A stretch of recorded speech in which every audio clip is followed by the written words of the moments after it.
Assalamu alaikum, my dear friends, ladies and gentlemen. I hope that you are well and I also well. I will discuss about garments DSO.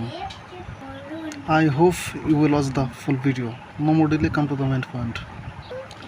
Whole from of DSO defect per 100 units. Garment সেক্টরে production লাইনে DSU খুবই একটি গুরুত্বপূর্ণ সূচক। এর মাধ্যমে সাধারণত একটি লট বা নির্দিষ্ট পণ্যের মধ্যে গড়ে 100টি পণ্যের মধ্যে কত ত্রুটি আছে তার নির্ণয় করা হয়ে থাকে সাধারণত। চলুন ডিএসইউ এর নির্ণয় সূত্রটি জেনে নেই। ডিএসইউ সমান total number of defects by total number of units inspected into 100. Total number of defects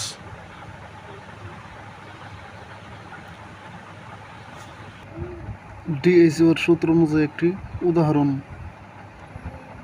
দিই। মনে করুন আপনি 50টি টি শার্ট চেক করেছেন এবং সেখানে মোট 10টি বিভিন্ন ডিফেক্টস খুঁজে পেয়েছেন। সেক্ষেত্রে আপনার ডিএসইউ হবে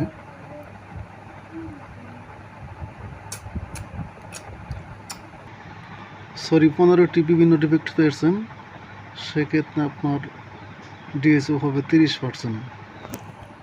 যেমন টোটাল আপনি 50টি টি শার্ট চেক করেছেন, 50টি টি শার্টে যে আপনার টোটাল নাম্বার অফ ইউনিট ইন্সপেক্টেডের জায়গায় আপনার 50 হবে এবং কতগুলি আপনার ডিফেক্ট খুঁজে পেয়েছেন তা হলো নাম্বার অফ ডিফেক্টস উপরে 15 ইন্টু 100, তারপর আপনার আসলো 30%।